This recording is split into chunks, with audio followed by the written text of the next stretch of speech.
Hello, and thanks for joining me today.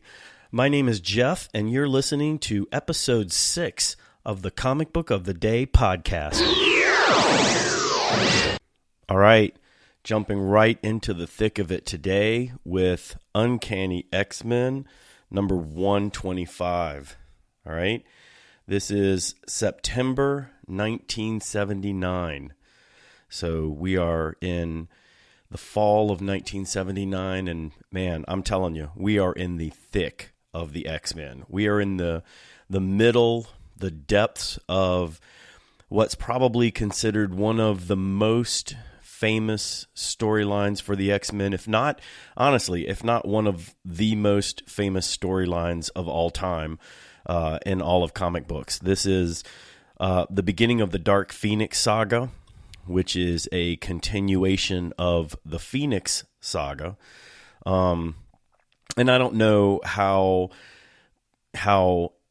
into the X-Men, you are, or how deep you are into X-Men lore, but this is probably considered one of the quintessential storylines of the X-Men. I mean, it reverberates all the way through the X-Men today. I mean, it still continues. If you're reading X-Men comics, if you go to your comic store right now and you go purchase some X-Men comics, you are going to run into remnants of all of this story. You can't escape it. It's sort of omnipresent throughout the X-Men universe, and it spawns Cable, it spawns, Days of Future. It has reverberations all the way through all of the X-Men lore. It just can't be understated.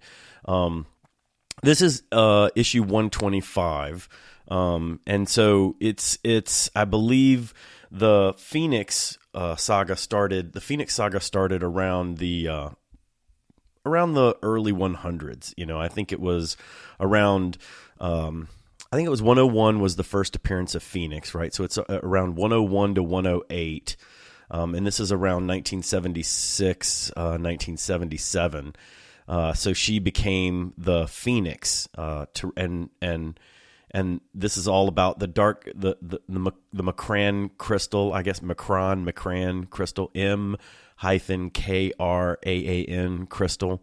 And this is the Dark Phoenix. This is leading into the Dark Phoenix saga, which the Dark Phoenix saga kicks off around issue 129, and it runs for about 11 issues, I believe, or maybe 9 issues, 10 issues. I think it runs to about 138, and this will start to take place around the whole year of 1980.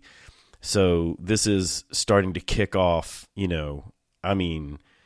This story is just huge. So this is at around the 125 issue mark. We've seen, I believe, Jean Grey is on Muir Island, and again, I struggle with all of these pronunciations. Muir, Muir Island, working with Moira McTaggart. She's learning she's probing the depths of her power around this issue. This starts to introduce. You start to get flat. I don't know, what are they called. You start to get little hints about what's coming. You start to see a little bit of Mastermind, right? There are brief instances where you start to see Mastermind, and it's the introduction. It starts to introduce the Hellfire Club.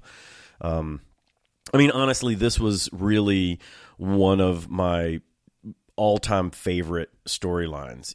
I remember, I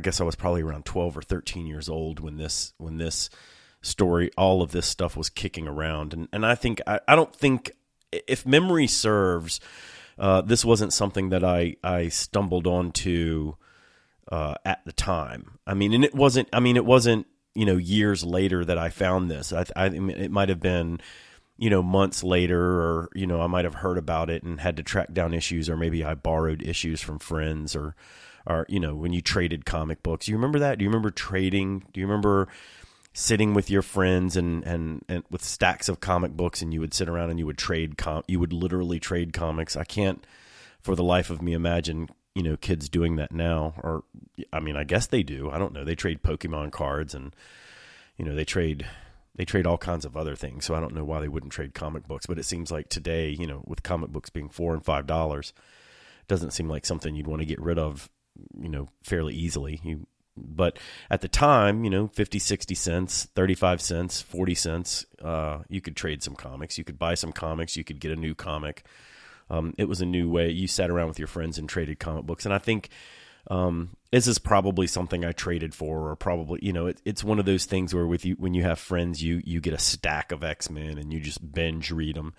You go through reading them. I'm sure, I can even probably close my eyes and imagine, one of my friends telling me how awesome this story was and how I had to read it and the X-Men were the coolest. And but I do remember at a certain point being turned on to Claremont and Burns' X-Men. This is just classic Marvel storytelling.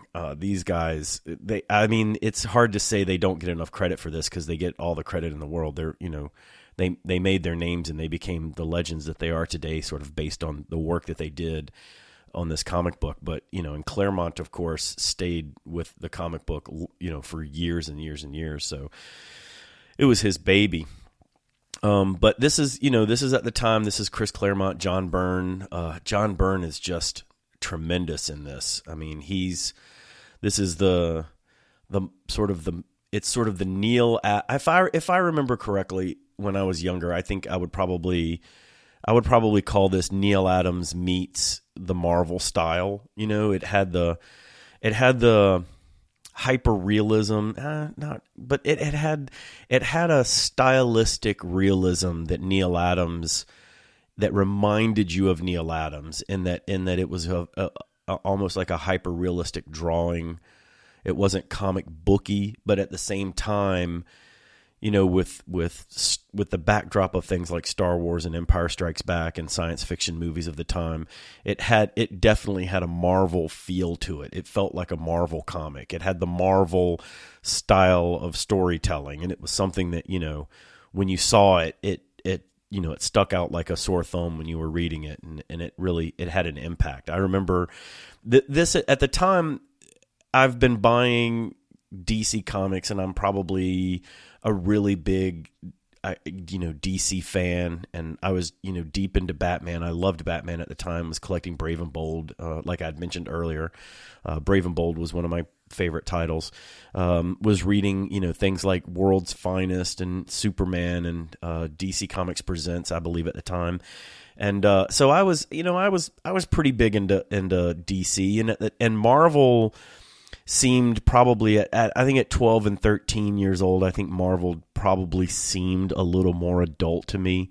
It seemed like it was a little more grown up. It was sort of like teenager comic books as opposed to, the comic books. I wouldn't say that DC were kids comic books, but I think they were more approachable for younger kids. It's not hard, you don't need a history lesson to understand the motivation of Superman. Kid, born on Krypton, planet explodes, comes to Earth, he's Superman.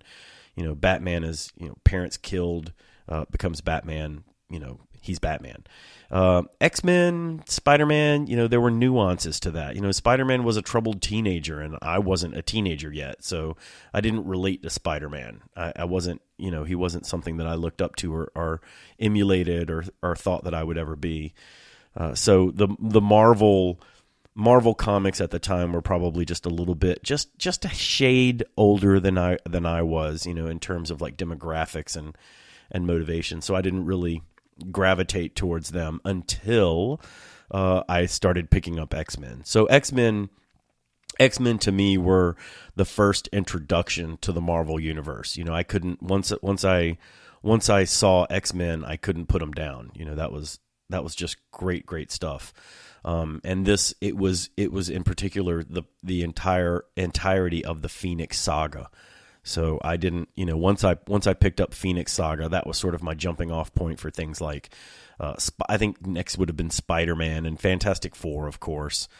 But this was really it. This is the quintessential X-Men story. This is before It became convoluted. This is before there were, 15 different X books. Everything had a mutant in it.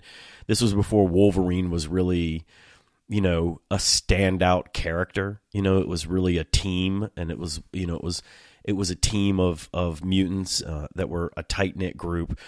Everybody had their favorite. Everybody, there were ones that stood out, but this was really, a tight unit and a tight team. It wasn't really sort of like, the X-Men, Wolverine and the X-Men, or like it sort of eventually became, or, but this is really a tight knit unit. This is a great team. These guys are all, they've got all of their unique personalities that Claremont, Claremont's worked really hard to establish their personalities. Cyclops is really easy to get your head around. Wolverine is the same way. Storm, of course, is what, and then you've got Jean Grey. You've got the tragic love story of Scott Summers and Jean Grey. And I mean, this is all heading towards a big train wreck. This is all really, really good. I mean, I would recommend, honestly, this is just a kickoff. It starts there. This is sort of the awakening of Jean Grey. I'm not going to give too much, spoil too much about this book, but this sort of is the start of the Hellfire Club. This is when Mastermind starts to sort of latch on to Jean Grey. Doesn't really know exactly what he's getting into and what he's about ready to unleash, but he ultimately unleashes Dark Phoenix, and of course that becomes the Dark Phoenix saga, and that spans, the entire year of 1980. So this is beginning the kickoff of that stuff. You're starting to see the seeds being planted of the Dark Phoenix saga. So it's really terrific. I would recommend, more than anything, if you have an opportunity and you're looking to jump into X-Men, there's no better place to start than, with a nice classic run of Claremont and Byrne. And that's honestly, like, you just can't get any better. It's comic books at their best. Epic storytelling, on a grand scale, and serialized. So, you're as a kid, you're really looking forward to collecting each month's issue. You can't wait until the next month comes out. So it's really compelling stuff when you're a young kid. So this is definitely one to look out for, and this is one that I'm really glad I own. I have a run of X-Men comics that are near and dear to my heart, and they run from 94, which is the first appearance of the new X-Men, or the second appearance, Giant Size number 1 being the first appearance of that new team. I've got Giant Size number 1, X-Men 94, all the way up to about 150, and then I sort of stop. Once sort of the Byrne and Claremont era reaches its sort of epic conclusion, I sort of lost. I don't know that I lost interest. I still, kept reading the book, but as a collector, it just had, I don't really have a lot of interest in owning anything probably beyond like around the 150s, just after Days of Future Past. But these are great books. I mean, you can't recommend X-Men enough. They're always in demand. Everybody's always looking to collect X-Men. And this is just a great book to have. You can just sort of randomly pick any of these books from around 100 all the way up to 150, and you're just gonna get a classic comic book. So that's it. Today's comic book of the day is X-Men 125. Thanks for hanging out. Thanks for listening. Tomorrow we are wading into DC Digest world. Trust me, this is going to be very awesome. I can't wait. That is something to look forward to. We are the comic book of the day. We are located at comicbookoftheday.com. If you'd like to see today's issue and see what the cover looks like, you can head on over to comicbookoftheday.com.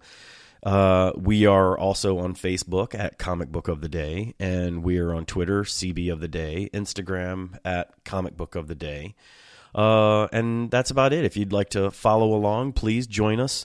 Subscribe via iTunes or Google Play, or you can listen to us on Spreaker, or we publish the episodes over on Facebook if you'd like to listen.